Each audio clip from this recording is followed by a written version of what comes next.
Olá, boa noite, pessoal. Oficialmente, abrindo mais uma terça-feira com chave de ouro. Hoje com o nosso querido Valdemiro Cross Júnior. Vai falar com a gente sobre como, a gente pode medir e mensurar os nossos sócios, como construir aí uma sociedade, se por afinidade ou complementariedade. E aí a gente pensa na sociedade como um todo. Queria aproveitar e pedir a autorização de todos que aqui estão para a gente gravar esse encontro. E com certeza ele é inesquecível e imperdível, a gente pode revisitar. Então, quem não ficar à vontade pode fechar as câmeras. E a partir de agora a gente está gravando. Valdemiro, muito obrigada novamente. É com você a palavra. Joia, Gleice, muito obrigado, querida. É sempre muito gentil comigo, sempre, tentamos aí fazer algumas coisas juntos e sempre que surge a oportunidade, me coloco à disposição e, por favor, conte sempre comigo. O pessoal da comunidade Vencer Ágil também, por favor, fiquem sempre muito à vontade, estou à disposição de vocês. Quero fazer uma menção aqui à presença do Fabiano Marchiorato. Hoje é dia do aniversário dele, e ele está aqui, e isso me enche de orgulho, porque, poxa, no dia do seu aniversário, você vir escutar um cabra chato feito eu, não é para qualquer um. Então, Fabiano, obrigado, meu querido, pela sua presença aí. Obrigado, Valdemiro. E eu também quero agradecer a presença de todos vocês aqui. Para mim é uma grande honra poder falar para uma equipe, para uma turma tão madura, tão profissional, como eu percebo que são vocês ali no grupo do Vencer Ágil. Então vamos lá, turma. Eu vou compartilhar aqui minha tela. Eu preparei uma apresentação para nós irmos acompanhando aqui. Não é uma apresentação muito rebuscada, mas é importante para darmos aí um ritmo na nossa conversa. Então, vamos lá. O nosso tema hoje se resume basicamente em planejamento societário. Muitas vezes a gente escuta o pessoal falando, planejamento de marketing, planejamento estratégico, mas e o planejamento societário? Alguma vez vocês, e outra coisa importante, minhas conversas, minhas apresentações sempre são dinâmicas, então eu farei perguntas a vocês e, por favor, participem, tá? Então, a minha primeira pergunta a vocês seria, vocês já pararam para pensar em planejar a sociedade de vocês, o relacionamento entre você e os seus sócios, ou o seu sócio? Ainda que você seja um advogado individual, tenha lá a sua sociedade unipessoal de advocacia, você já parou para pensar na possibilidade de, no futuro, trazer novas pessoas, novos integrantes para o seu escritório? Então, essa é uma pergunta que eu sempre gosto de fazer para tentar enxergar até onde vai a visão de vocês. Então, fiquem absolutamente à vontade. Se alguém quiser, eu não estou enxergando vocês, quando eu compartilho a tela, aparece apenas a minha tela, então eu não vejo vocês. Se quiserem participar aí, por favor, abram o áudio, abram suas câmeras e fiquem à vontade para falar. Muito bem, o pessoal é tímido. Então, vamos lá, turma. Quem sou eu, sou formado em publicidade e propaganda, essa foi a minha primeira formação, depois eu fiz um MBA em marketing lá na Fundação Getúlio Vargas, depois eu fiz direito na Unibrasil, fui fazer uma especialização, morei fora do Brasil e tal, fui fazer uma especialização em negociação por Harvard e outra por Michigan. Comecei minha carreira como gestor de escritório de advocacia em 1995, talvez algumas pessoas aqui nem tivessem nascido ainda nessa época. Fui gestor de uma banca, de uma grande banca aqui em Curitiba. Sou sócio fundador da ELS, Inovação na Advocacia. Sou professor, como eu já disse antes, também de curso de pós-graduação da Escola Superior da Advocacia da OAB, Baldwin Academy, que é aí da região Nordeste também, Gleice, e também do CERS. Sou membro consultor da Comissão de Empreendedorismo e Gestão da OAB e tenho aí o livro Cartas de Gestão ao Advogado Empreendedor, lançado em 2018, e está no Prelo o Advogado Gerador de Negócios, e também sou coautor do livro Gestão de Negócios Jurídicos, também lá de 2018. Então, rapidinho aí, quem sou eu? Muito bem. Por que fazer o planejamento societário? Por que eu devo parar e pensar em conversar com o meu sócio ou pensar em como a minha sociedade vai se desenvolver? Uma coisa que eu percebo muito nos escritórios de advocacia, e a história dos escritórios de advocacia, é que, raras as vezes, os escritórios passam de gerações. Normalmente, o fundador no momento em que ele se afasta do escritório, o escritório encontra aí uma queda, né, na sua pujança, e acaba fechando alguns anos depois do afastamento ou do falecimento do sócio. E isso acontece por quê? Por muitas vezes por falta de alinhamento societário. Os sócios, o sócio titular, normalmente, ele acaba concentrando nele muitas das grandes responsabilidades, né, que a sociedade lhe impõe, e acaba também não trazendo de verdade os demais sócios para a gestão, para aquele momento de gestão.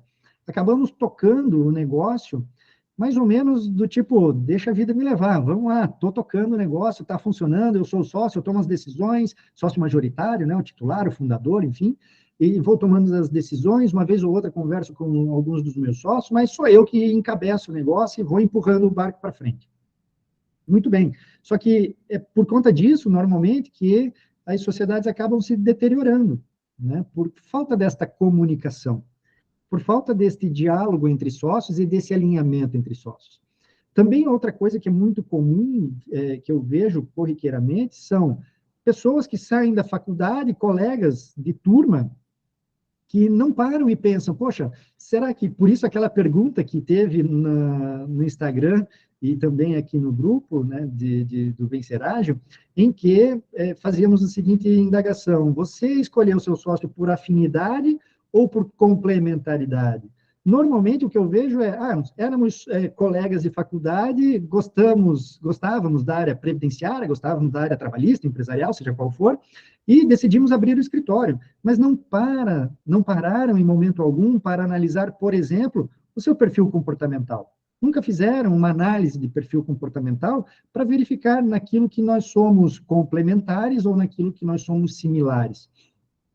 E eu sempre recomendo uma análise desse tipo para que vocês se conheçam melhor. Primeiro passo, nos conhecermos melhor a nós mesmos, e depois, segundo momento, conhecer quem é o nosso sócio, quem é aquela pessoa com quem nós pretendemos nos associar. Isso é válido não apenas para quem está no início da carreira, no início do seu escritório, mas a qualquer pessoa, em qualquer momento da sociedade, você pode fazer isso.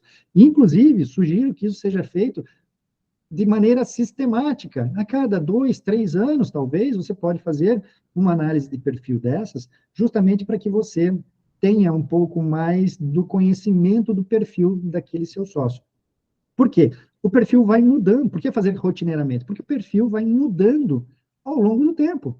Né? Nós mudamos. Nós não somos as mesmas pessoas que éramos há 10 anos atrás, há 5 anos atrás, né? Há 2 anos atrás. Quem aqui no grupo se considera exatamente a mesma pessoa que era antes da pandemia? Se você acha que é exatamente a mesma pessoa de antes da pandemia, olha, eu acho que você precisa rever seus conceitos, porque definitivamente a pandemia mudou. Então, fazer esse alinhamento societário, se conhecer seu sócio e também conhecer e conversar sobre qual é o papel de cada um dos sócios na organização, quais são as políticas de remuneração, distribuição de lucros. Normalmente, quando eu falo de remuneração, o pessoal fica meio arrepiado. Por quê? Porque eu sou crítico da forma que as pessoas normalmente fazem a remuneração dos escritórios, que é o quê? Pagam as contas, olha para o caixa, sobrou quanto? Sobrou, sei lá, 50 mil reais. Rapa o tacho. Só que não é assim que a banda toca, não é assim que um empreendimento de sucesso funciona. Um empreendimento de sucesso tem que pensar na sustentabilidade e no longo prazo. Então, nós precisamos fazer movimentos no que diz respeito à remuneração e distribuição de lucro. Primeiro, ter uma remuneração, um prolabore, que não estou falando aqui daquele negócio para contabilidade, né, do prolabore contábil, fiscal, mas eu estou falando mesmo da remuneração do sócio mês a mês, e também, quando sobra dinheiro lá no final do semestre, talvez, ou no final do ano, fazer a distribuição desses lucros, mas antes, fazendo o quê? Aqueles fundos para investimento, para modernização de equipamentos, para manutenção da sede, ou compra de uma sede, ou troca de equipamentos, ou de móveis, e enfim. É importante a gente pensar nisso. Só que isso tudo deve ser dialogado entre sócios, para que haja essa perenidade e essa sustentabilidade do negócio. Muito bem. A pergunta que todo mundo, a pergunta de $1 milhão, né, que dizem, como construir uma sociedade de sucesso? As sociedades de sucesso são aquelas, ao meu ver, em que nós enxergamos, primeiro, complementaridade entre sócios, e, em segundo lugar, e não menos importante, comunicação intensa entre sócios. E o que eu percebo é que os perfis, como eu já disse, nem sempre, e na maioria das vezes, não são analisados, e aí acaba sendo por afinidade. Eu gosto dessa pessoa, eu me dou bem, passei a faculdade inteira e sempre nos demos muito bem, e por isso nos tornamos sócios. E também vejo que não há como hábito os escritórios fazerem reuniões do Conselho de Sócios, o que é absolutamente fundamental. Chegar no final do mês, aquela sociedade, os sócios, se encontram e conversam e dialogam sobre os resultados daquela banca, daquele negócio que foi gerado ao longo daquele mês. Isso é fundamental. Não, Valdemiro, mas se eu ficar parando a toda hora para fazer uma reuniãozinha, não. Aí que está o erro. Você precisa sim fazer essa reunião com os seus sócios, e aqui, alerta, né? Sócios de serviço são sócios e precisam sentar na mesa para tomar decisões, a gente já vai falar um pouco mais sobre isso. E aí é o que eu vejo, os escritórios e sociedades acabam se deteriorando, por quê? Porque não há essa comunicação, não há complementaridade de perfis. E isso acaba comprometendo a perenidade e a sustentabilidade daquela sociedade. Tá? Quem de vocês, até deixa eu trocar de tela aqui para olhar para vocês, fiquem à vontade aí para abrir suas câmeras ou escrever no chat. Quem de vocês faz reuniões periódicas com o seu sócio? Eu sei que vocês são tímidos, né? A gente precisa fazer reuniões, é importantíssimo, a gente precisa se conhecer, olha, a Gleice diz que sim, isso aí, pessoal. A gente precisa dialogar, e quanto mais, veja só, tem um livro, até eu indico para vocês, Equipes Brilhantes, o nome do livro, eu olhei para o lado porque ele está aqui do meu lado. Eu vivo lendo esse livro. Ele diz que quanto mais as equipes se conversam, quanto mais as equipes se interagem, maior é a produtividade e maiores são os resultados. Então, aquele negócio que foi moda aí no começo dos anos 2000, né, de derruba a parede, coloca todo mundo na mesma sala e tal, tem este lado positivo de provocar a comunicação.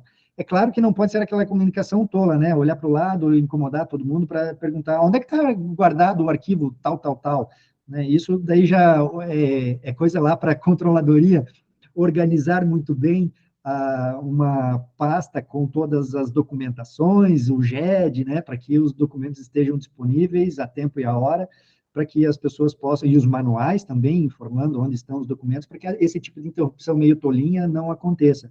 Mas essas interações de dinâmica, de equipe, de grupo, isso precisa acontecer, e quanto mais acontece, e esse livro traz exatamente essa perspectiva, quanto mais acontece, maior é a produtividade, maior entrosamento, maior é o engajamento da equipe. E isso para as sociedades também é verdade. Tenho diversos clientes que eu atendo que raras vezes se reúnem. E, como consequência disso, divergências ficam surgindo a todo momento, porque, pessoal, somos seres humanos e todos nós temos nossas perspectivas, nossas experiências, nossas expectativas também em relação aos nossos sócios, e se nós não comunicarmos isso aos nossos sócios em determinados momentos, isso pode causar ruptura, e nós acabamos gerando, sabe aqueles monstrinhos na nossa cabeça, em que nós ficamos pensando, miserável, onde é que está meu sócio? Aquele miserável está jogando golfe, está jogando tênis, está passeando, está viajando para lá e para cá, e eu estou trabalhando. Então, vejam só, se vocês estivessem realmente alinhados, se vocês não estivessem juntos por afinidade, mas sim por complementaridade, isso estaria claríssimo na cabeça de vocês, que um deles tem o perfil mais comercial, o outro tem um perfil mais executor, mais técnico, e a responsabilidade de um é estar na rua, não importa se jogando golfe, tênis na sauna, ou prospectando em reuniões, enfim, viajando, seja o que for, estaria muito claro que o papel de cada um é bem estabelecido e um não gerariam, então, essas discrepâncias de entendimento para um e para o outro. Então, a comunicação e essa complementaridade são grandes chaves para uma sociedade de sucesso. Uma outra chave importantíssima para uma sociedade de sucesso é os motivos. Por quê? Né? Eu trago o Golden Circle aqui do Simon Sinek por causa disso. Quais são os motivos pelos quais vocês constituíram uma sociedade? E aqui, gente, com todo respeito a quem tem isso lá na sua missão empresarial, prestar serviços jurídicos de qualidade não é um motivo. Isso é um preceito básico, é o mínimo que um cliente espera de você. E isso é o que você está fazendo, não é o porquê você está fazendo. O que você faz? Presta serviços jurídicos de qualidade. Como você faz? Com um bando de advogados aqui do meu lado, trabalhando todo santo dia, com sistema, trabalhando aqui na área XYZ, peticionando ou fazendo consultorias. Mas o mais importante é o porquê. O que conecta as pessoas é o porquê e não o quê.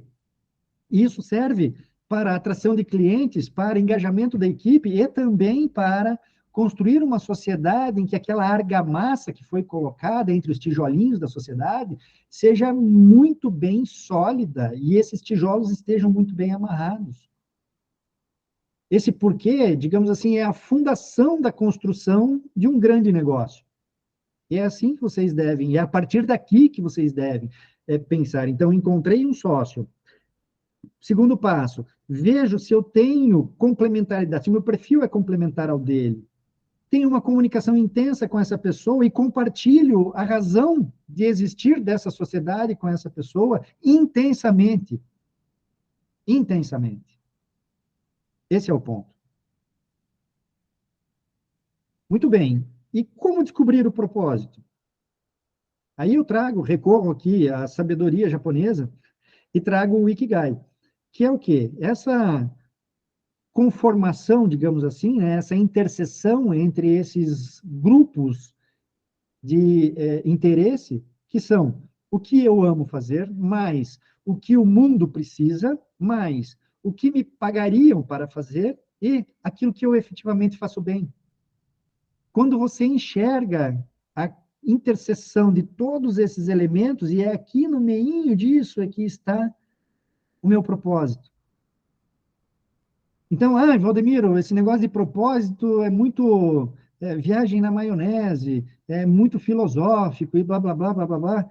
Né? Uma vez, fazendo uma apresentação em São Paulo, lá na ASP, um auditório de umas 300, 400 pessoas, um cidadão corajoso esse, levantou a mão, pediu o microfone e disse assim, Valdemiro, tudo isso que você está falando é uma grande bobagem, eu estou aqui por dinheiro. Aí eu só fiz uma pergunta para ele. Com qual frequência você tem, né, qual é a frequência do turnover dentro do seu escritório? Aí ele ficou todo encabulado e disse assim, é grande, eu circulo muita gente dentro do meu escritório. Daí eu falei, eu acho que isso daqui não é apenas bobagem e eu tenho certeza que você não está nesse negócio só por dinheiro. Então, gente, eu recomendo a vocês pararem, vocês e os seus sócios, para quem tem sócio, quem não tem sócio, senta sozinho, ou senta com um amigo. Aqui, amigos são muito bons, mas aquele amigo de verdade, aquele que chega, aponta o dedo para você e diz, desculpa, mas você não ama fazer esse negócio aí. Desculpa, mas você está viajando na maionese. Você acha que o mundo precisa disso, mas o mundo não está precisando disso, não. O mundo não está precisando mais um advogado, sei lá, trabalhista, mais um advogado previdenciário. Ele está precisando, o mundo está precisando de humanidade. Aí você para e pensa, tá, e o que humanidade tem a ver com o escritório de advocacia previdenciária ou trabalhista? Meu, se a pessoa saiu de um emprego, foi demitida, o que ela está precisando naquele primeiro momento é humanidade. Ela precisa de alguém que a escute. Eu já cansei de ver escritórios em que o advogado vai atender um cliente, seja da área que for, e eu lembro nitidamente, na minha mente, vem da área empresarial, inclusive, que ele chegava e praticamente não deixava o cliente contar a história. O cliente começava a falar, ele, não, já entendi, isso aí eu já estou acostumado a fazer aqui no escritório, que é aquela ânsia em dar respostas, em parecer o bonzão, a última bolacha do pacote, o advogado sabedor de tudo, e infelizmente nós fomos moldados na faculdade com essa visão de que o advogado tem que saber de tudo, que é um super-herói, e isso não é verdade, gente. E escutar o cliente, ainda que saibamos tudo, né, que soubéssemos de tudo, e que não é verdade, mas escutar o cliente, aconchegar o cliente, faz todo sentido, faz toda a diferença. Eu gosto de dar o exemplo de um escritório que tem lá na sua missão levar dignidade às pessoas. Levar dignidade às pessoas. Tem um outro que é salvar vidas. Tem um outro que é salvar famílias. Não preciso nem dizer que esse é direito de família. Mas percebam, enquanto uns estão olhando para um propósito que é, vamos lá, vai ter um divórcio, vou ganhar dinheiro. Opa, vai ter um inventário. Não, vai lá e aconchega o cliente. Tenta reatar o casamento e não provocar o divórcio. Né? Talvez seja isso que o mundo precisa. E a hora que surgir uma outra demanda, aquele cliente que de repente você reatou, em vez de fazer o divórcio, você reatou o casamento, eles vão te contratar para outras coisas, vão te olhar com muito mais valor. Então, encontrar o propósito não é apenas para você colocar lá a sua missão, o seu propósito num quadrinho pregado na parede do escritório, escrever no site. Isso, primeiro, tem que ser verdade. Vocês têm que viver isso. E segundo, tem que estar alinhado entre os sócios. Se isso estiver alinhado entre os sócios, é o amálgama que gruda aquele negócio. Tudo bem até aqui? Está fazendo sentido para vocês? Dá um joinha aí para eu saber se estamos indo bem. Beleza, turma. Vamos lá. Como eu disse, fiquem à vontade para me interromper e perguntar, ok? Então, vamos lá. Vamos falar um pouquinho de propósito. Eu trouxe um videozinho para vocês assistirem aqui, coisa rápida. É de um escritório que acabou de fazer 15 anos, hoje foi, inclusive, a reunião lá do grupo de 15 anos. Tive uma participação lá hoje no evento, e eu queria mostrar esse videozinho do propósito deles, para vocês entenderem como é o propósito.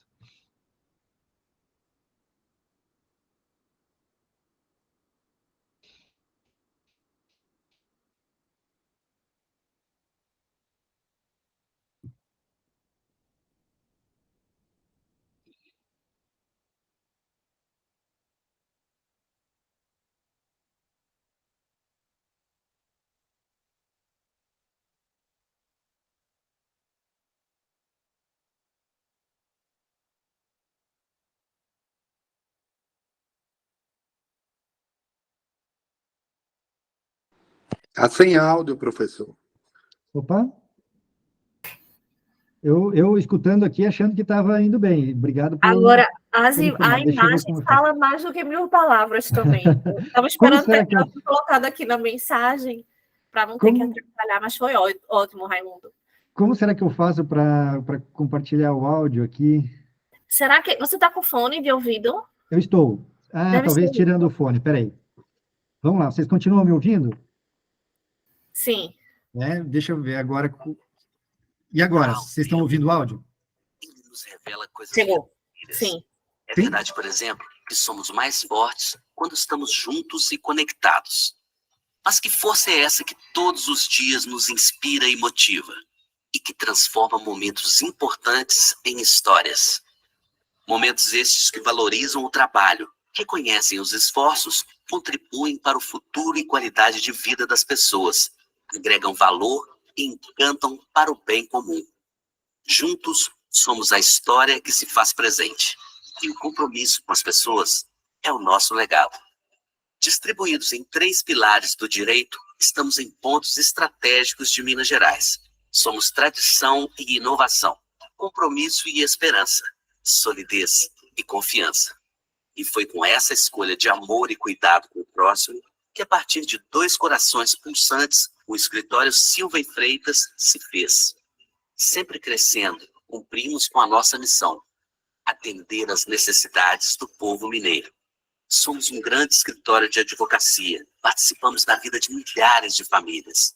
Lutamos pela justiça e passamos por vários desafios, sempre ampliando os nossos pilares.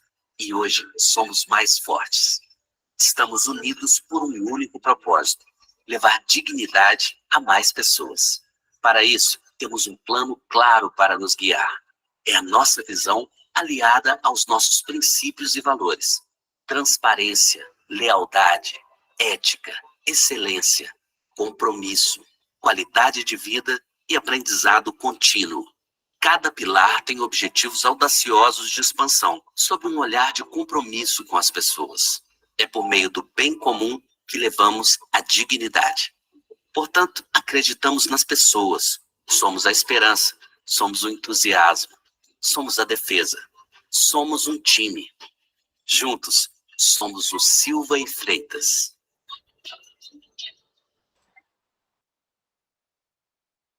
Bacana ou não?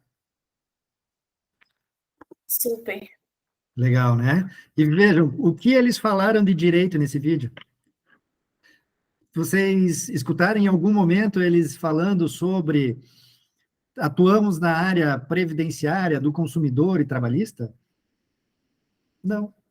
Eles não falaram isso. Eles não precisaram falar isso. Eles falaram coisas muito mais importantes do que isso, que significa o quê? Falar do seu propósito, porque eles existem. Para vocês terem ideia, aqueles dois rapazes que apareceram ali são os sócios do escritório, Matheus e Felipe. Eles têm 36 anos e estão aposentados hoje do escritório. Eu mentoro eles ainda hoje, mas para outros negócios. Eles apenas participam do conselho de sócios do escritório, em que algumas reuniões são realizadas e que eles participam para deliberações muito estratégicas do negócio. Eles têm um CEO dentro do escritório, duas moças, inclusive, que uma da área técnica e uma da área administrativa, né? E elas são CEOs compartilhadas, digamos assim, né? Um compartilhamento de CEOs. E é um escritório que, quando nós os conhecemos, em 2018, por aí, eles faturavam coisa de 400 e poucos mil reais por mês. Hoje eles estão faturando 1.200.000, 1.300.000 por mês. Tá? Então, hoje com 120 funcionários, alguma coisa assim. Então, um escritório que realmente transformou suas vidas, transformou a vida de muita gente, clientes, e as próprias vidas de colaboradores, advogados e os próprios sócios. A partir da onde saiu isso? A partir do propósito, a partir do alinhamento entre os sócios. Então, invista no autoconhecimento. Conheça, faça esse estudo da sua personalidade, invistam nisso, né, nesses análises de perfil comportamental, seja DISC, Big Five, tem um outro que a Érica, minha colega, que cuida da área de pessoas, faz, que agora eu não me lembro, Six, não sei o que Six, que são 6 camadas da personalidade que analisa. Meu, isso daqui é mais que bruxaria, é ciência pura na veia, que você conhece a pessoa, você coloca um raio-x na pessoa. Quem já fez a DISC aí, sabe que o DISC já te traz muita coisa, mas essas outras análises que eu mencionei são muito mais profundas do que a DISC, que trazem aí um autoconhecimento profundo e muito, muito interessante. Então, conhecer os seus traços de personalidade, conhecer os traços de personalidade do seu sócio, fundamental. A conduta em diferentes circunstâncias, esses testes, essas análises de perfil, trazem isso, vão mostrar para você como você ou o seu sócio agem em determinadas circunstâncias, sob pressão, ou... Veja, dá para perceber, inclusive, a permeabilidade à corrupção. Então, assim, a flexibilidade, sabe aquela pessoa que tem a malemolência e acaba cedendo a atos de corrupção? Não estou falando aqui corrupção somente de dinheiro, mas qualquer tipo de corrupção, né? Então, dá para identificar isso nessas análises de perfil comportamental. Clareza, trazer clareza para si sobre seus pontos fortes, pontos de sombra, suas limitações, gatilhos que te ativam, te colocam em determinados movimentos de defesa, né, de afastamento, né, que despertam tua criança interior. E, poxa, são coisas importantíssimas que nós precisamos conhecer de nós mesmos para que, em momentos de crise, a gente saiba exatamente quem está no controle. Sou eu ou é o meu ego? Sou eu ou é a minha criança interior? Isso faz toda a diferença, conhecer. Quais são os meus motivadores? O que me motiva, o que me tira da cadeira para fazer determinadas coisas? O que me tira às 5 horas da manhã, certamente não é fazer exercício. Quem me conhece sabe bem, eu detesto fazer exercício. Mas eu adoro acordar às 5 horas da manhã para planejar o meu dia, para fazer uma meditação, para ler. Sou muito produtivo pela manhã. Então, me conhecer, inclusive, essa questão de como eu funciono bem, em que momentos do dia eu funciono bem. Não adianta pedir para o Valdemiro ter um baita de um desempenho, seja fazendo o que for, às 10h30 da noite. Ele não vai fazer, porque não é o perfil, a identidade corporal do Valdemiro não é essa. Assim como pedir para conhecer as suas limitações, é conhecer o seu DNA. Não adianta uma pessoa de 1,50 m querer ser jogador de basquete, não vai funcionar. Talvez essa pessoa possa ser um jockey, e talvez um baita de um jockey, mas não jogador de basquete. Né? Então, conhecer também esses motivadores que fazem você acordar com sangue nos olhos. Outra coisa importante, conhecer quais são as suas âncoras de carreira. O que você busca na sua carreira? O que te faz brilhar o olho? Tem pessoas que o aprendizado, o conhecimento faz brilhar o olho. Outras pessoas, a dinâmica o dia super movimentado e 18 milhões de coisas para fazer, e viagem, isso e aquilo e tudo mais, são âncoras. Então, imaginar que uma pessoa com esse perfil agitado e tal, vai querer ser um advogado técnico sentado atrás Não vai. Essa não é a âncora motivador, não é um motivador e não é uma âncora de carreira dessa pessoa. A gente precisa se conhecer e conhecer os nossos sócios, dentre outras milhares de coisas, nisso daqui também. E agora eu quero entrar num ponto que é o seguinte: quais são os formatos de sociedade possíveis? Eu sei que isso aqui pode parecer básico para vocês, mas é importante nós tocarmos nesse assunto. Primeiro, uma sociedade unipessoal de advocacia. Sou eu, advogado sozinho, né? Um escritório de advocacia, um eu SA, que vai lá, formaliza na ordem o seu contrato social, formaliza a sua empresa. Isso é importante para quê? Para que você não seja tributado 27,5% de todos os seus recebimentos na pessoa física, por exemplo. É importantíssimo. E você já está criando uma estrutura aqui, você já vai ter um CNPJ, você já vai ter aqui uma identidade corporativa. É importante ter uma identidade corporativa, tá? Ainda que você seja um escritório sozinho, de uma pessoa só. Depois, você tendo uma sociedade no pessoal, você pode fazer, pulando direto lá para o número 3, que é uma associação de sociedades, com outra sociedade unipessoal ou com uma sociedade de advogados.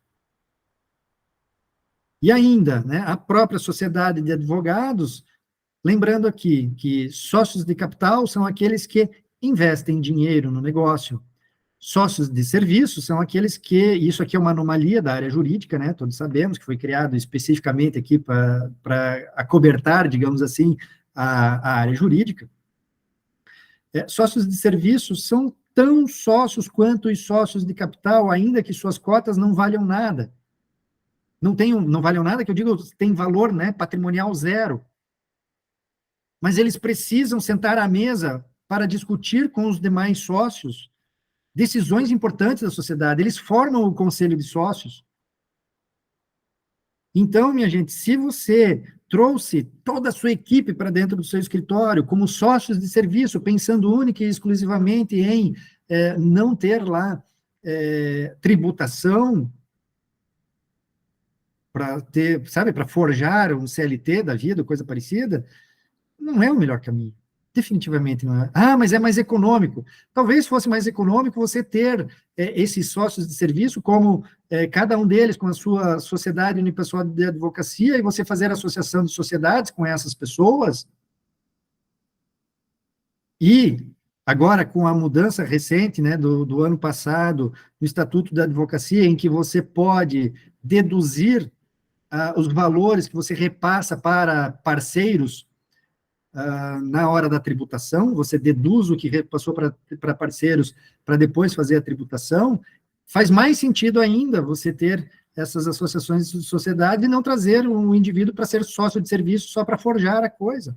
Então, sócio de serviço é tão sócio quanto um sócio de capital e deve ser tratado como tal e deve participar das decisões.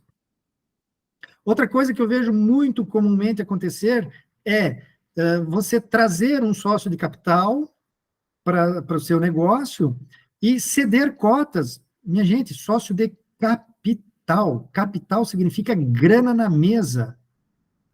Grana na mesa significa vou vender cotas para esta pessoa participar. Não existe esse negócio de ceder cotas. Já cansei de ver, a gente já atendeu diversos escritórios em que o advogado titular, bonzinho, vai lá e cede cotas para um novo sócio. Aí o sócio entra, fica 2 anos. Quando quer sair, chega e diz assim, pera lá, vamos fazer um valuation agora do escritório para ver quanto valem as minhas cotas. Já vi isso acontecer na prática diversas vezes. Aí o sócio que cedeu as cotas diz assim, não, mas espera aí, eu cedi minhas cotas a você. Cedeu porque quis. Hoje eu preciso de dinheiro, eu quero o valor das minhas cotas, quanto vale o escritório? Então, ter ciência sobre isso e discutir isso desde o começo é muito, muito importante. Senão, vai dar chabu ali na frente. Então, é melhor começar direitinho, ter conversas, e vejam só, ser sócio significa ter conversas de adulto, ter conversas difíceis, faz parte do jogo. E esse negócio de, não, nem vou tocar nesse assunto, deixa para a gente ver isso depois, como se... Não existe isso, gente. Maturidade. Isso aqui é um negócio. E como negócio, deve ser tratado assim. Quer ser meu sócio de capital, você pode fazer o convite para a pessoa e você pode fazer uma forma de pagamento parcelada, na hora de distribuir os lucros no final do semestre, no final do ano, você abate um pedacinho, você faz um contrato de vesting, mas a pessoa tem que pagar pelas cotas de capital. E assim que vocês trazem um advogado para ser sócio de vocês, vocês têm que prever também como se dará a saída deles. Tá certo? E uma vez que você trouxe alguém para dentro, você precisa fazer um acordo de sócios definindo claramente quais são as responsabilidades de cada um. Quem faz o quê, quando, de que jeito. Quanto será a remuneração de cada sócio? E aqui, essa remuneração do sócio, pensar justamente nessas definições e das distribuições de responsabilidades. E ao fazer a distribuição e definição de responsabilidades, inserir indicadores de desempenho. Vamos lá. Se eu sou o sócio da Gleice aqui, por hipótese, e nós definimos que o Valdemiro é o cara do comercial, é o cara que vai atrás de novos negócios, tarará, tarará. Qual será o indicador de desempenho do Valdemiro? Conversão. Pode ser faturamento. Pode ser número de novos negócios por mês. Pode ser tipos de negócios que o Valdemiro está trazendo. Então, definir indicadores que serão avaliados ao final de cada mês, na reunião de sócios. Isso serve para 2 coisas, o indicador. O indicador serve para que o sócio se autoavalie e veja se ele está indo na direção certa, na direção daquilo que a sociedade espera dele, e para que a sociedade e sócios em conjunto possam fazer essa discussão e a avaliação uns dos outros, com critérios objetivos. Aí acaba aquele negócio, não sei onde é que está meu sócio, deve estar jogando golfe, passeando, sei lá onde é que ele está, eu nunca sei onde é que meu sócio está. E vamos falar a verdade, pouco importa onde meu sócio está, se ele está cumprindo com aquilo que foi determinado aqui, na definição de responsabilidades, na criação da matriz de responsabilidades desse negócio. Tenham um conselho de sócios ativo. Como assim, Valdemiro, um conselho de sócios ativo? uma reunião mensal, em que vocês trazem para dentro desta reunião, dentro da pauta desta reunião, as discussões importantes sobre a estratégia do negócio, a análise dos resultados do negócio, dos indicadores dos sócios, dos indicadores da próxima camada, ali, digamos, da camada intermediária, tática. Dos operacionais, não, porque o pessoal do tático vai analisar os operacionais, mas vocês, estratégicos, podem analisar os táticos e entre si. Então, ter discussões em conselhos de sócios mensais são reuniões fundamentais. Não abram mão disso. No acordo de sócios também, vocês devem criar definições, como eu disse antes, se eu trago alguém para dentro, eu tenho que ter a porta de saída apontada.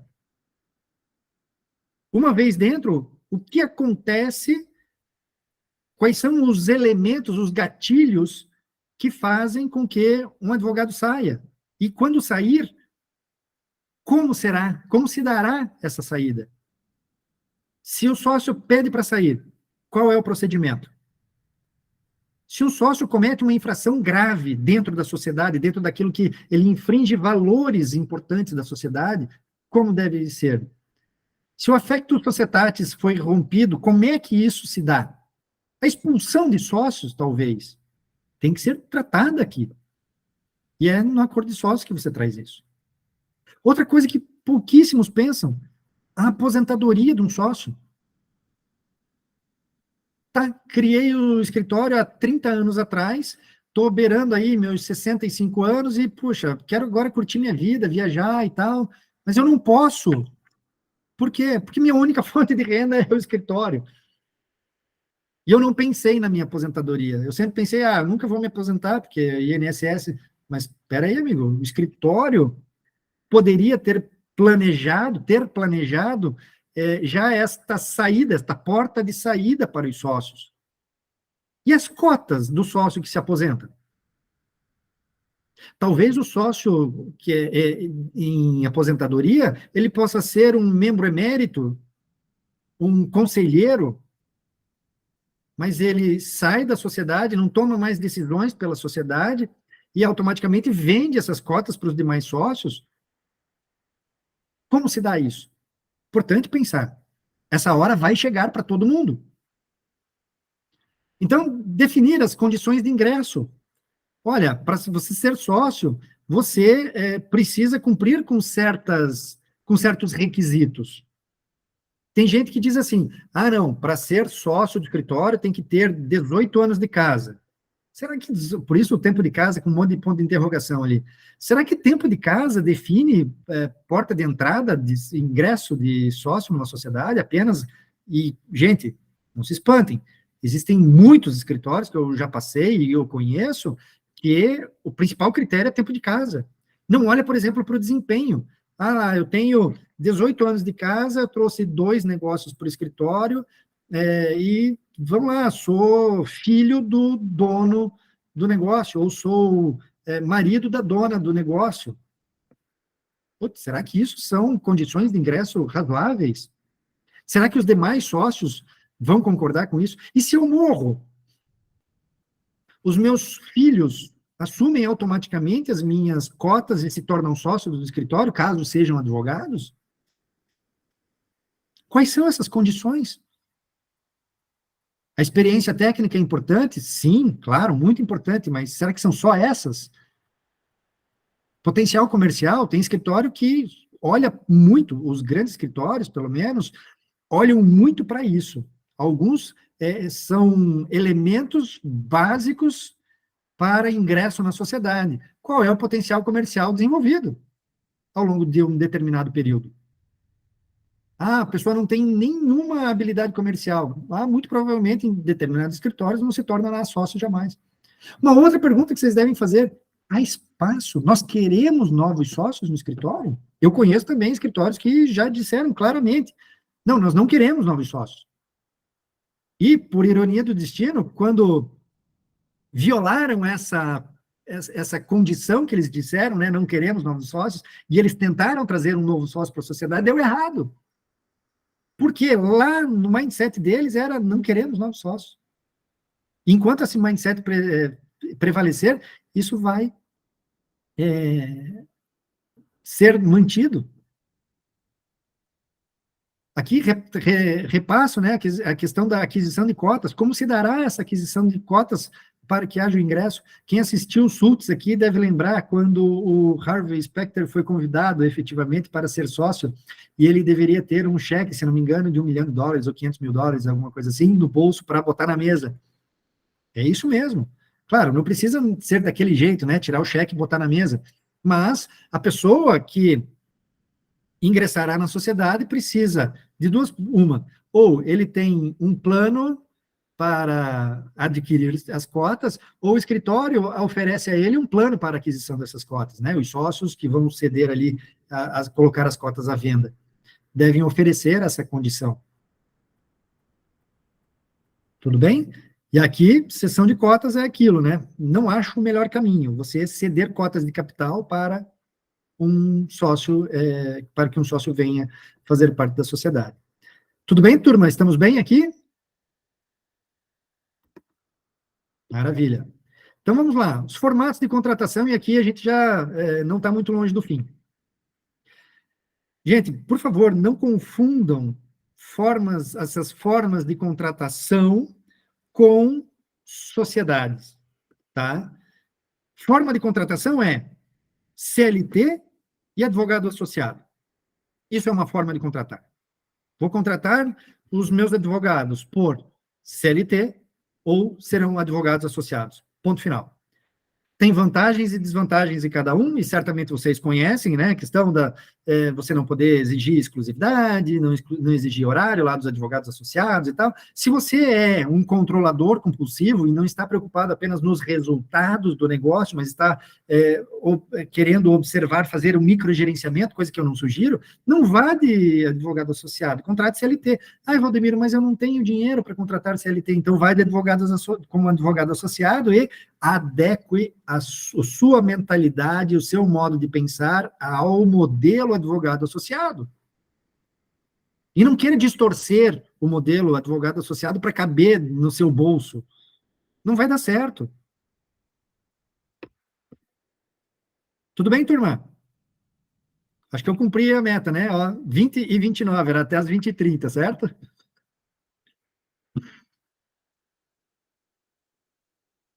Vamos lá, turma. Perguntas, participem. Estou à disposição aqui de vocês. Incrível, adorei tudo. A pergunta que eu ia fazer, você já respondeu. Eu vou aproveitar, como a gente combinou no início, vou te agradecer novamente, Valdemiro, foi maravilhoso. E os pós-créditos a gente não vai gravar.